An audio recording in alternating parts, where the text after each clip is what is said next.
Hello, good evening and welcome. This evening I am delighted to be joined in Kinloss. Yes, this is the very first time we're running an event that is live in Kinloss with the remarkable and highly experienced journalist Hella Pick. Hella has lived through and commented on just about every story that was important while I was growing up, but her story begins long before that. Hella came over to England. She was born in Austria. She came over to England with the Kindertransport and spent time fostered out to a family, was at a boarding school, then studied at the LSE, came into journalism, went off to Africa, was in America, was in Selma with Martin Luther King, reported on the Kennedy assassination, moved to Eastern Europe and met with Gorbachev on board a battleship. This is a remarkable story. And then she went on to be the official biographer of Simon Wiesenthal. Over the next 45 minutes or so, I'm looking forward to drawing from Hella some of her remarkable experiences and insights. And I'm not on any commission for this, but I really would commend to everyone her book, Invisible Walls. I have the hard copy. I also listened to it on audiobook because Hella has a beautiful voice and cadence, which you will be privileged to hear in just a moment. And she is reading the audiobook. The book has been substantially written during the last year of COVID and lockdown. And so it is incredibly current. Jumping back, first of all, hello, Hella, and welcome. Well, thank you. Who could have a better introduction? I feel there's nothing left to say. There's plenty to go through. So, growing up in Austria, what are your early memories before the war?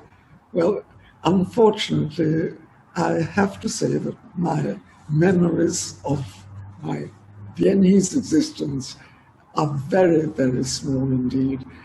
I was only 8 years old when I left, and I remember just little scraps of my existence then. My mother managed to rescue a birthday book that I kept as a child, and in it has messages from all my school friends, how we swore to each other, to love each other forever and ever, and always remain friends. So I have that, and from the names, I can recognize that 2 or 3 of my schoolmates were Jewish. Also that there was a Jewish teacher who wrote into that book with a kind of warning. It must have been written in 1937, I would guess, who just wrote a message in which he really tried to suggest that life would not go on as comfortably as I was experiencing it then, that the storm clouds were gathering. But I really remember very, very little before of my life. I should have said that, I do remember that my parents were divorced, and I was living with my mother, and we had moved into the center of Vienna. We'd lived in the outskirts. After 1938, we moved into Vienna because it was thought it would be safer. And nevertheless, I was one evening, it was the awful knock on the door, and the Gestapo was at the door and took away my mother. I was left with a friend of hers who fortunately was in the flat. But my mother, after a few hours, returned. Didn't say much about what had happened. And this happened the second time. And again, she was fortunate enough to come back. But at that point, I think my mother decided that she had to get me out and send me out to safety, and managed to arranged for me to be put onto the Kindertransport. And I would just, as a sort of footnote to this, which might be interesting to the congregation here, quite a few years later, when I had embarked on my journalism and was in Nigeria for the independence celebrations of that country, one of the people I met there was a senior Israeli diplomat, Ehud Ariel. And it turned out that Ehud had worked for the Youth Aliyah in Vienna in 1938 and 39, and had actually worked on the Kindertransport arrangements. So in a way, we both decided that I owed him my life, and we became lifelong friends after that. So you come into England, and you're probably too young at the time to understand that you owed people your life. But what did it feel like to come into this country in 1938 as a refugee? Well, you know, the Kindertransport children were made very welcome. So, and in most cases, it was individual families, mostly Jewish families, but also the Quakers have been very active in promoting the Kindertransport scheme and supporting it, and quite a lot of children ended up in Quaker families. I was adopted, so to speak. My foster parents lived in London, in Bromsbury, as it happened, and they were Jewish, secular Jews. They were lawyers and business people, and they had 3 children. All of them slightly, the oldest one was already 16 or 17, and a pair of twins who were closer to my age. And they came to me, and they spoke German, and they had a German maid. So I did have somewhat, because I knew no English at all. The only phrase I knew was goodbye when I arrived, which was not very helpful. I was put to school very quickly, and obviously acquired English with great speed, because by the end of my first term there, which was in the spring of 1939, I came home with a good report. And that I was obviously able to learn and to participate in the school activities. And children just acquire languages very quickly, and I must have absorbed it almost instantaneously. And how accepted were you by the non-Jewish kids around you in the school? I think, I have my memories really start from the moment when I started going to school, when I went to the Lake District. Sorry, that's another story. But anyway, I spent that first term in London. I remember much more about my family and the children to whom I became very close, and who were extraordinarily kind, showed me London and everything. But then I was really amongst the very lucky Kindertransport children, because my mother managed to get a visa to come to England as well. And right, but she was unable to join you in a family. Not immediately, yes, because, women refugees were actually, England was actually encouraging the women refugees to come because they needed domestic help. And the women, like my mother, who came on their own, and of course having lost all their possessions, because you could only get an exit permit from Austria if you had given away all your possessions and left everything behind. So they were gradually penniless, and the only work that she was allowed to do was domestic work. And she became a cook in a family in Surrey, who really treated her as a servant. I mean, this was a real upstairs-downstairs situation. And there was no way that they would have me live with her. And so I remained in London with my adopted family, and my mother on her off days would come to London and we would see each other, and then she would go back to her job as a cook. What had her previous job been in Austria? She just lived, during her marriage, she never had a profession. Right. The only thing is, she came from a comfortable middle-class background and lived sort of just amongst her friends. And so this is really a so fallen bourgeoisie situation. Fortunately, she had friends who had a big milliner salon in Vienna, and she loved working with her hands. And she decided she wanted to learn how hats were made and also work with leather gloves and so on. And she enjoyed that, and that came to her help after the war, because then she could stop being a cook and she could earn her living as a milliner in London. So that was very. The other thing, of course, my mother went to cooking, a household school. She didn't go to university. And I still have a handwritten cookery book with all the recipes that she learned, and some of them I use. That book is now in a rather tattered condition and needs somebody to completely rework that book and make it look respectable again. So you completed your education, and how did you end up becoming a journalist? That was pure accident. You mentioned I went to school. Sorry, I should just say, my mother changed her job, became a cook to a family who happened to have a home in London, but also a house in the English Lake District.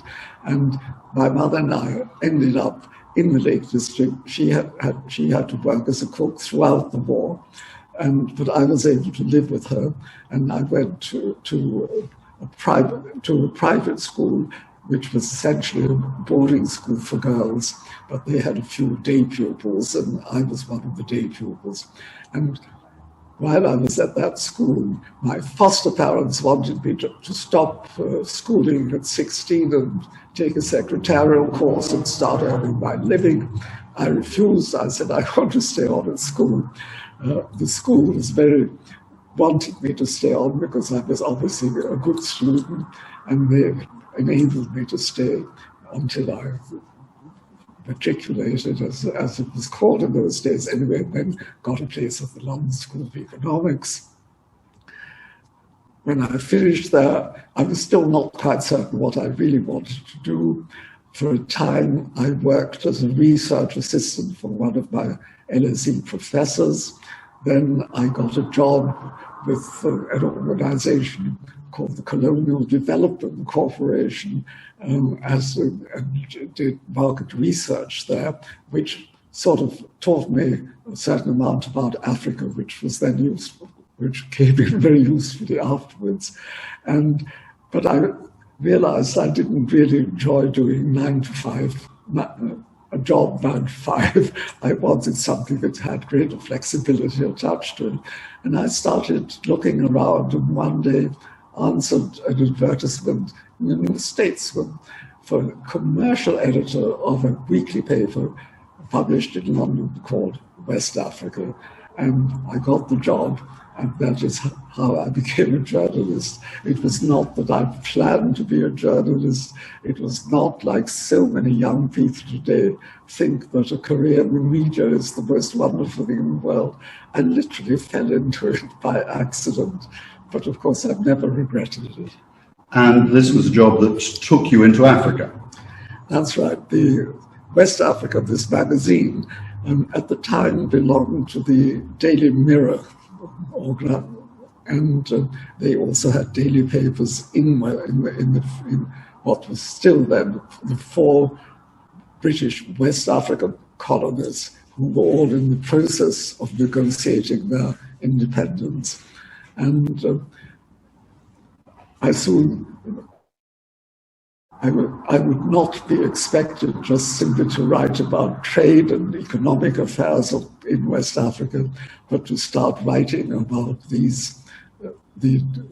constitutional changes that were going on, not just in British West Africa. Hello, people. Can you hear us again? Are we back? Wave, please. Thank you. Oh, we just lost lost it again. No, the internet dropped out here in short. Okay. So, a young woman. What was it like to be a young woman in that kind of environment? Who were you mixing with, and what was the Africa that you were in? Well, it was a very exciting place. I was working together with a small group. Sorry. There were very few European journalists writing about those constitutional changes in West Africa. And I suddenly found myself the only woman with virtually a group of very experienced European journalists, partly British, partly French, and one or two Italians. And at first, they didn't take me seriously. You know, who was this young woman doing? Why is she here? But when they realized that, you know, I wasn't entirely stupid and that I was following the events very closely, they sort of let me join the club, which was nice. It made me feel important and wanted and also useful. And also, you know, security in those days was not really a very familiar word. And we had access to all the interesting African leaders who were in the process of negotiating with their governments, either in London or in Paris. And and of course, because I was a woman, first of all, they were interested. And also, it's much easier to remember a woman amongst a lot of men than the men. So I soon became friends with a lot of people that, you know, today you would not expect to meet. And I think I was just busy learning how to be a good journalist, learning what it takes to win the trust of the people that you're talking with and whom you're trying to interview. And also, you know, it was very thrilling to be following this transition from colonialism to independence. Today, when we talk about the black movements, people forget what it was like in those days, because the African leaders I was meeting were less concerned with slavery and with their past. They were planning for the future. And so I was, in a way, beginning to think about my own future as well. And I was developing in my thinking, in my feelings, and learning a lot. So just as you were thinking about your future, what part, if any, did your Judaism play? How conscious were you of that as part of your heritage? Look, I was conscious of it, but the fear of anti-Semitism was so inbred in me that I found it virtually impossible to acknowledge the fact that I was Jewish. I mean, I will go back just for a few seconds to the time in the Lake District. If my mother ever spoke a word of German in any public space, I would scream at her. The thing is, I was really, at that stage, still in hiding and fearful of coming out of hiding. And, you know, I refer to that in my book. It took me really decades until I felt really, really comfortable in my Jewish culture, in being having a public Jewish faith. So your book is called Invisible Walls, a journalist in search of her life. What were the invisible walls? Well, I think those walls were trying to break out of hiding in a way. You know, they were the insecure. I'm firmly convinced that a refugee never quite loses a sense of insecurity. You've lost your roots. If you're sufficiently firmly grounded in Judaism, perhaps that identity is enough to help you escape this idea of having been uprooted from your culture. I come from at least on my mother's side, from a secular background. My mother always said that her marriage broke up because on my father's side, it was a very traditional conservative family, and she was unable to live the life that was expected from her in-laws. My father was secular, but the family behind him were not. But to my shame, I never really explored that with her deeply enough, just what it was that had alienated her to the extent that it was evident, and which she somehow inculcated in my early education. But I really do think it was because I didn't have that kind of background that I found it much harder to deal with the whole issue of being uprooted.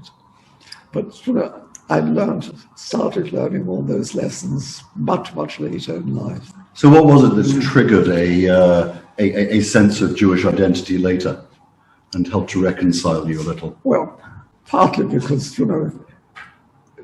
even if I say that the insecurity remained, I was more secure than I felt more secure in myself after all. But I think it was partly because before I wrote this book, Invisible Walls, I wrote a biography of Simon Wiesenthal, known as one of the Nazi-Hunters, and he was still alive, and I spent a great deal of time with him and he lived in Vienna. But talking with him, thinking much more deeply about the Holocaust and its consequences and its roots, and thinking, being much closer to all those issues, of course, brought out in me a great deal more thinking about my own self and my own Jewishness and my own Jewish culture, and also, realizing how much I'd missed by not having been taught and learned much more about Jewish culture. And, catching up is difficult. But, it's just that the Jewish identity in me took a long time to come to the forefront. But I did it partly through my work with Simon Wiesenthal, and then because after that I'd stopped working for The Guardian and went to work with George Weidenfeld, the publisher, who himself, like me, was a secular Jew, but very, very conscious of his Jewish heritage. Also from Austria. And also from Austria, but with his deepest loyalty now to Israel, and also someone who was a really hard-hitting fighter of anti-Semitism. All of that put together, changed. So about changes in me. I want to go back in time just a little bit, but while we're dealing with the refugee identity thing, what do you think? There's a lot of movement of people around the world at the moment, some for economic reasons, some for persecution. Refugees are very much in the forefront of political discussion. What message would you give Jewish communities here?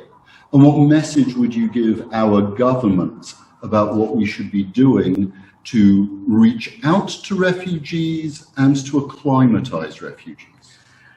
I think one has to reach out to refugees. I get quite angry when I see refugees of my origin criticizing or trying to stem the inflow of refugees today. I do not think that we have a right to do that.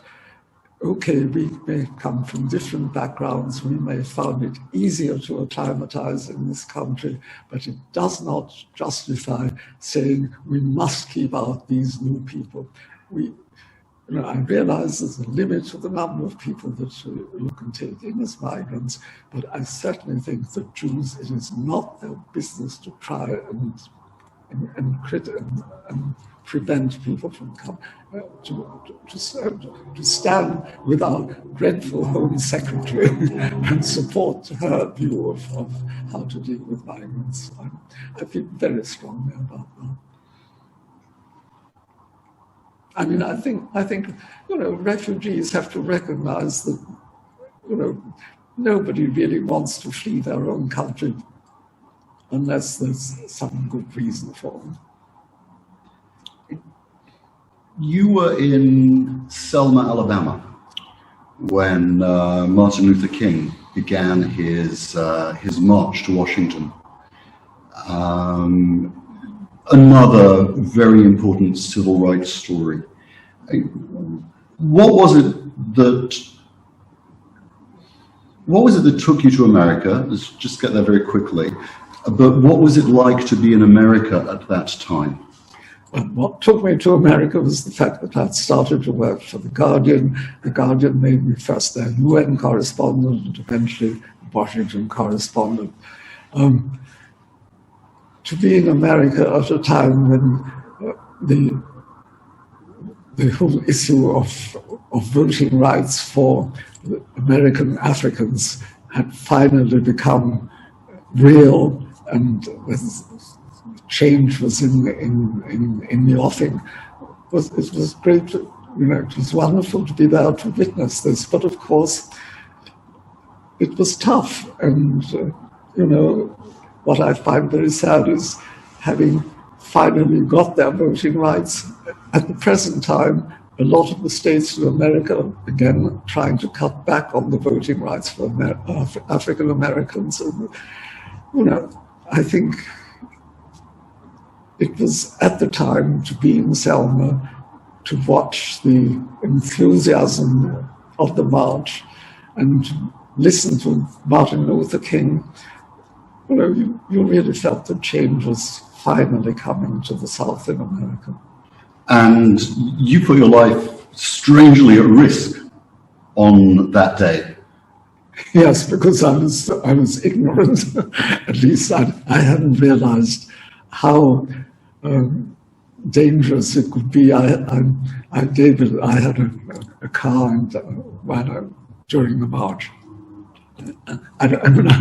Part of the time I was actually marching along with the march, but we always then went back and anyway, I had a car, and I gave a lift to one of the black American journalists, a man, and that potentially was an invitation to the Ku Klux Klan to shoot me.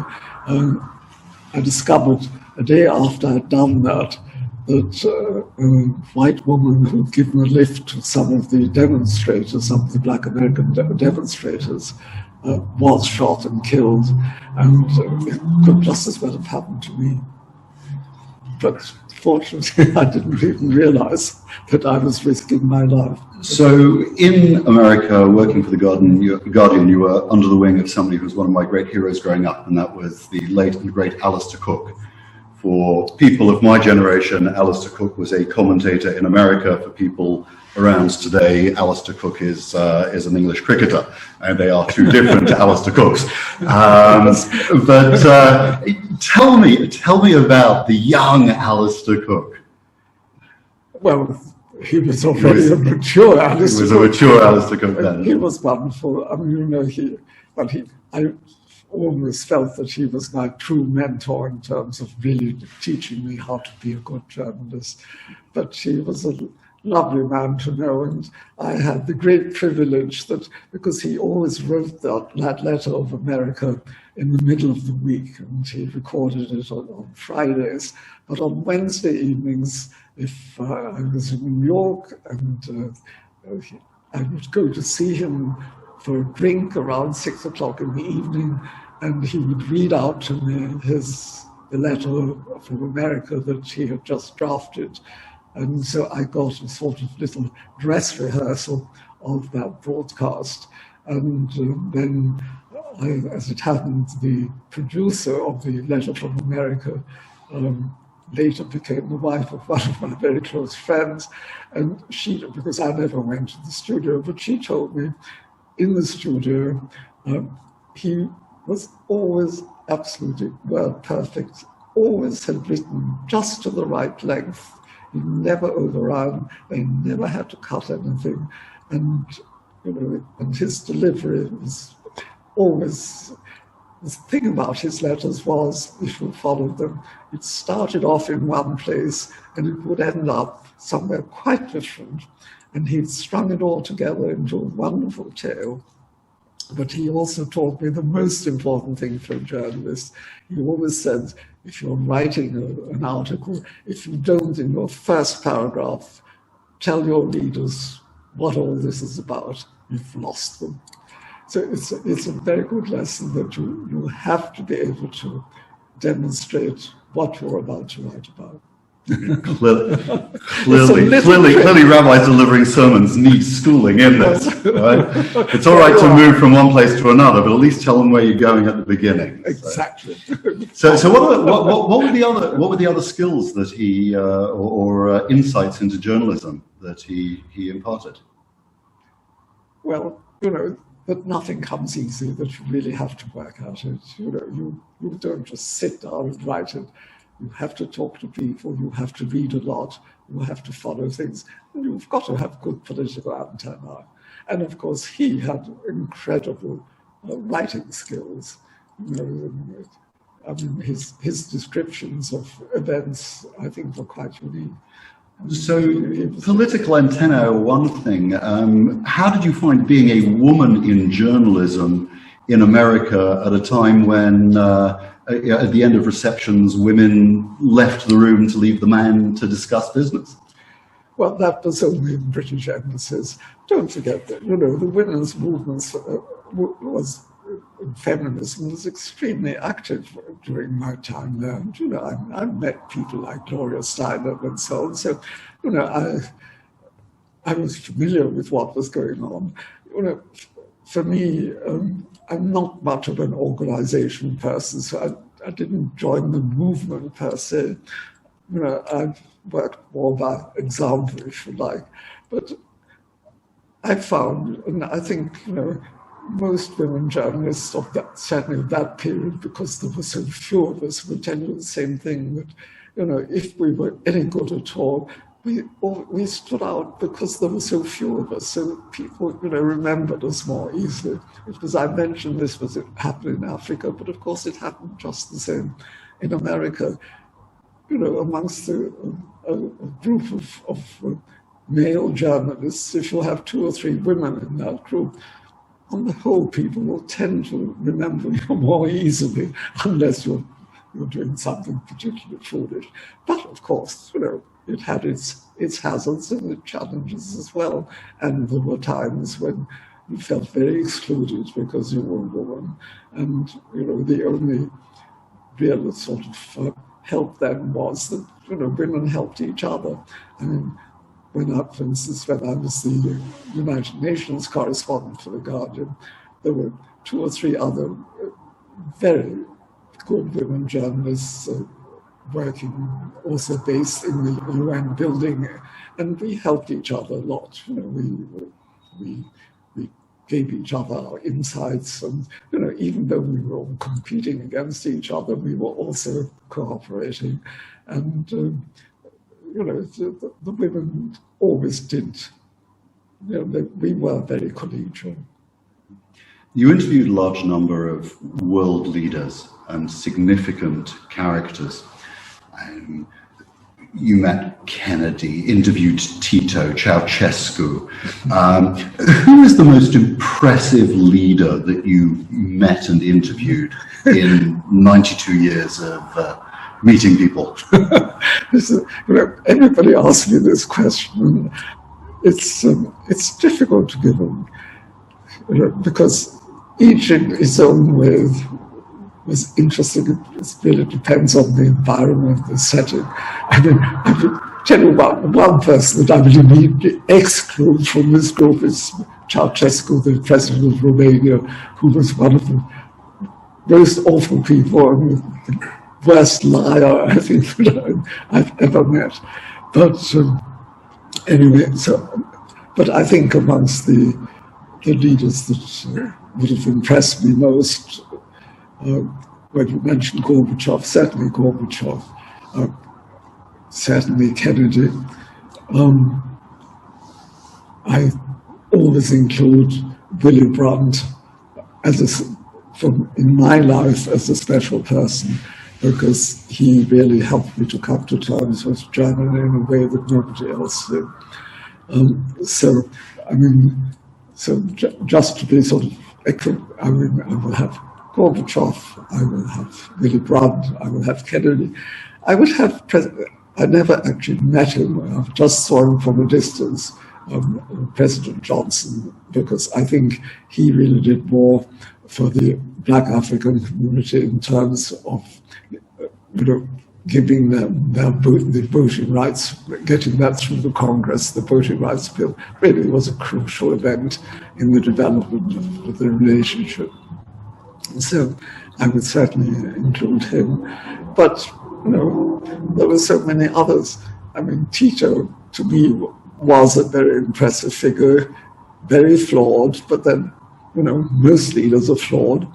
But there were so many others that, under particular circumstances, would seem important and impressive. But, on the whole, you don't get to top positions if there's not something important about you. And sadly, so often it can be something very bad, but when it's positive. So one of the very enigmatic leaders was Kurt Waldheim. There are a number of W's. You've Rabbi Lawrence, Willy Brandt, Waldheim, Wiesenthal, and Weidenfeld. Lots of W's in your life. But Kurt Waldheim, yes. Chancellor in Austria, President of the United Nations, Secretary General of the United Nations. Nazi past comes to light. What was your take on him? Look, I never thought that he was an important Nazi war criminal in the sense that he actually initiated the events with which he's always been associated. To me, he's always been a complete mystery, because I never understood how he got to the high positions that he reached, because he was essentially a weak person, unimaginative, no leadership qualities that I ever discerned. I think he was sadly, in terms of the Holocaust, and he was one of those people who followed orders. I don't think he ever himself would have initiated the actions with which he's associated. And, interestingly enough, Wiesenthal shared that view. And of course, that led to a lot of conflict with a great many Jewish leaders. But Waldheim, there's that awful phrase, to be a bootlicker, and I think essentially that's what he was. George Weidenfeld always refused to condemn him for a very personal reason, which was that when they were both students at the Diplomatic Academy in Vienna, just in 1938, Jews were no longer allowed to attend lectures, and Waldheim brought George Weidenfeld all the relevant papers and lecture notes and so on, which enabled George Weidenfeld to stand for the exams at the end of the term without actually being able to attend the lectures in the school. And so George Weidenfeld always thought he owed him something. But he also shared, we both shared the same view that essentially Waldheim was just a weakling, not a perpetrator in the sense in which the World Jewish Congress always portrayed him. In those days, the United Nations was considered important. When you were a journalist there, did you think the United Nations was important? When I was there, yes, it was, because at that time it really was one of the key diplomatic theaters of the Cold War. And that is where senior diplomats and very often the leaders themselves met and to some extent negotiated, certainly exchanged verbal warfare, but it was very much an important center of the Cold War. And at the same time, it was the place where the new emerging countries of Africa were beginning to play a role on the international scene. And so, at the same time, the United Nations was also trying to negotiate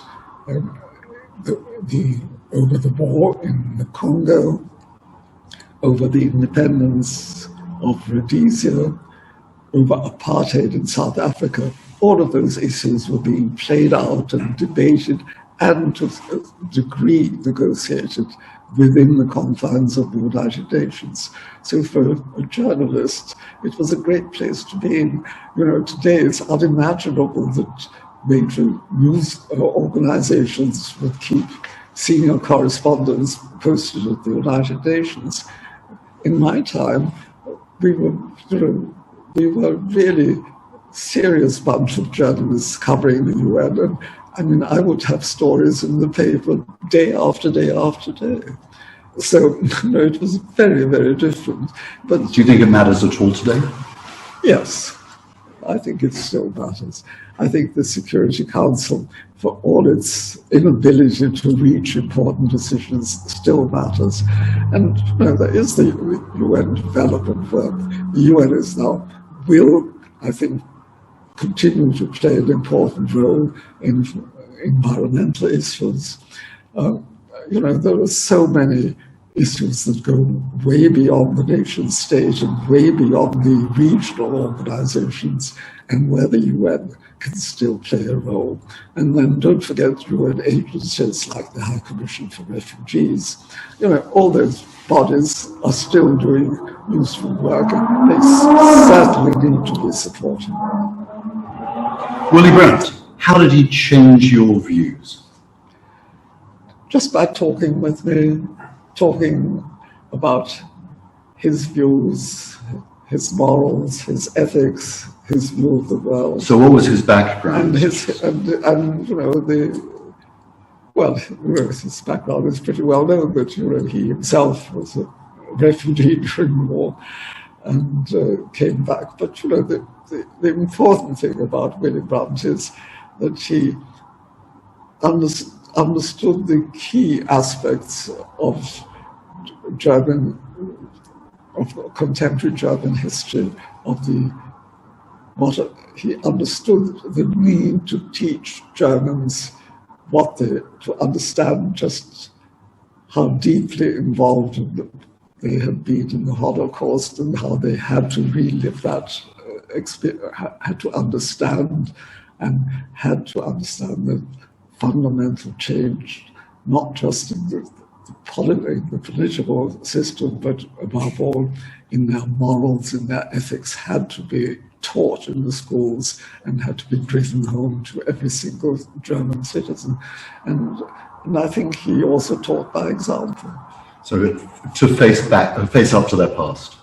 Yeah, obviously to face up to the past, but not just to face up to it, but to learn the lessons of the past and to understand that this is something that must not be repeated.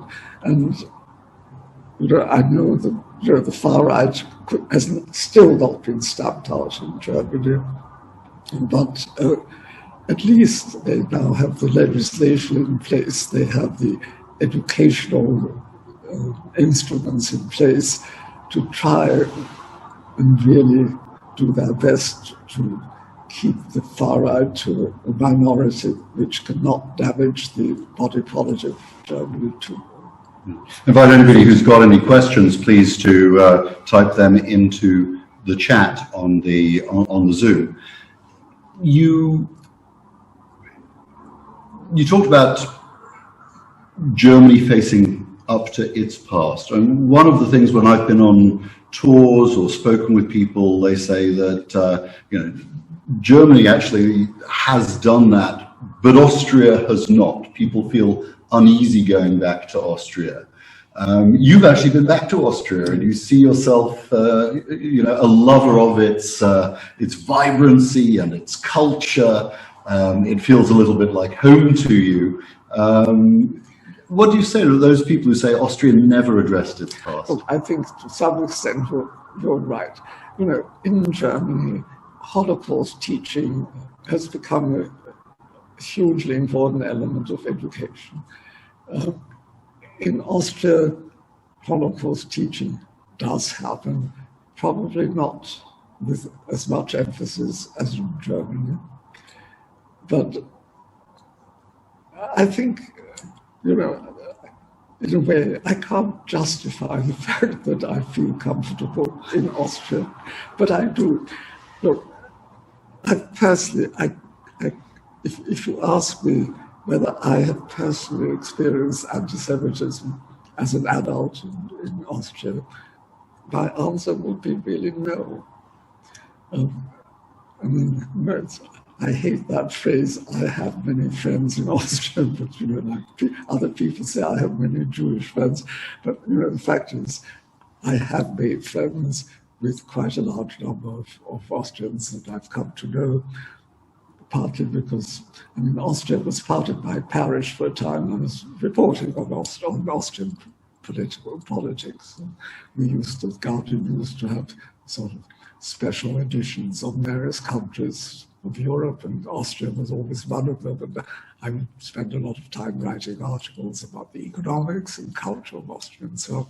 But the fact is, Austria is a place where a lot of people feel very comfortable. It's an easy life in Austria. It's a small country, which helps. And I really just feel at home. I can't say I feel at home, but I don't quite feel a tourist either when I'm in Austria. I'm always happy to be there. Partly, Vienna is a cultural city. I love going to the opera, I love going to concerts. It's all small and you have access to it, which is lovely. And in the summer, I have most years spent in a part of Austria in the mountains on lakes where I have a few friends, some are Jewish. I even have some Jewish friends who went back to Austria to live in Austria quite soon after the war, and who have holiday homes in that area.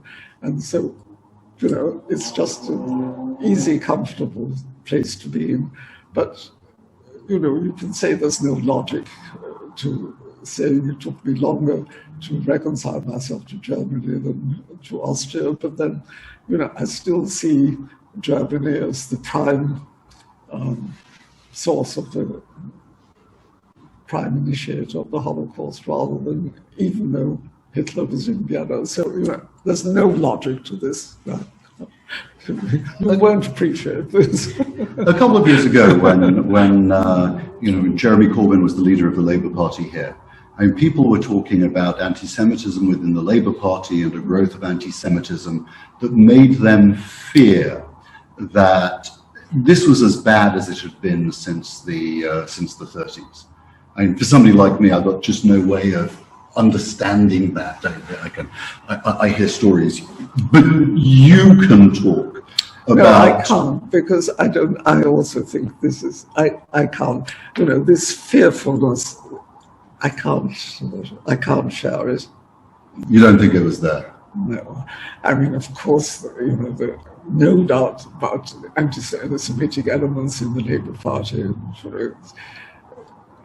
it's tied into support for Palestine, and it's tied into Israel, and I think it is something that has to be fought, and I quite agree that the Labour Party is much too slow in taking action against it. But I don't think it was a serious menace to Jews in this country. I mean, first of all, the chances of Corbyn ever winning an election were far too small to be fearful of that. Well, we made that mistake in the 30s as well. Yeah, but it's not. I don't think this is not the situation of the 30s. Right. So on the other side, what we do have is a resurgence of nationalist, populist leaders and strong identity politics. Do you see that some of our leaders today are taking us into a dangerous direction? Yes, I do. I think all this flag waving is potentially dangerous. I'm also very surprised that the Labour Party suddenly seems to think that if you put all the emphasis on Britain and buy British, that is a sensible way either of winning elections, or it's a very healthy attitude to take.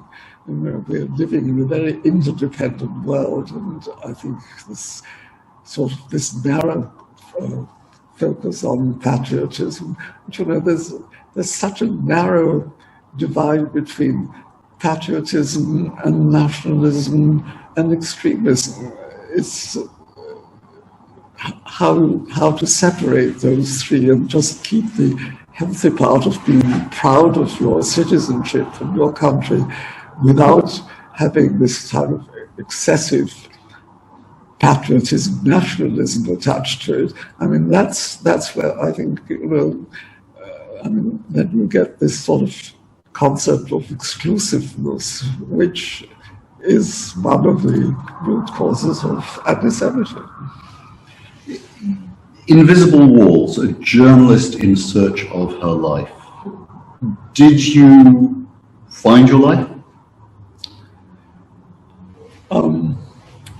Maybe about 70%. And if you had to tell your 10-year-old refugee self what lessons should guide her, what would those be? Well, to develop a character that allows you to be more secure. No, I'm not answering this very well. Well, I think to treasure what you have, to try and understand where you came from, and to try and define your identities, because I think we all have more than one identity, in a more sensible, more logical way, and also to try and create a sort of hierarchy of identities and to know which are the ones that really matter to you and which guide you. And I think it's a very powerful message. I think a lot of people who are growing up today to treasure what you have, to know where you came from, to have something to stand for, and to be able to hierarchy. Well, I'm sorry to be so boring. Not at all. If we're looking for school mottos or something like that, I think it's really great. Ethics of the Fathers has some similar teachings. It's fundamentally Jewish, which is great. Is there anything you would change now that something that you didn't do, or something that you did do that you would prefer not to have done? Oh, I would change so much that I really want to start all over again. Well, I hope you have used to it, please God. Ad Neva Esrim Shana. So, Hella, thank you so much. Nobody wants to ask. Right. We've sad. talked our way through the book and covered everything. So Hella, thank you so much for joining us this evening. And let me recommend to people who haven't yet had the opportunity to get it, her book Invisible Walls, A Journalist in Search of Her Life.